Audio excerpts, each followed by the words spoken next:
রাসূল সাল্লাল্লাহু আলাইহি ওয়াসাল্লামের দাওয়াত যখন মক্কার মানুষরা প্রত্যাখ্যান করছিল তখন তিনি ইসলাম প্রচারের জন্য তায়েফ শহরে গেলেন। কিন্তু তায়েফের লোকেরা খুবই অবজ্ঞা করল তাকে।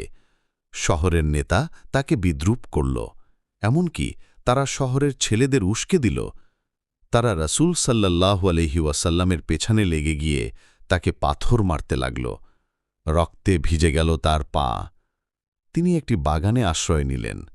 কষ্টে দুঃখে আল্লাহর দরবারে দোয়া করলেন, হে আল্লাহ, আমি তোমার কাছে আমার দুর্বলতা, আমার অসহায়ত্ব ও মানুষের কাছে আমার অসম্মানের কথা জানাচ্ছি। ফেরেশতা এলেন। জিবরাইল আলাইহিসসালাম এসে বললেন, হে রাসূল, আল্লাহ চাইলে এই দুই পাহাড়কে একত্র করে তায়েফের উপর চাপিয়ে দিতে পারেন। কিন্তু রাসূল সাল্লাল্লাহু আলাইহি ওয়াসাল্লাম কি বললেন? না, আমি চাই না তাদের ধ্বংস হোক, বরং আমি আশা করি তাদের পরবর্তী প্রজন্ম আল্লাহর ইবাদত করবে।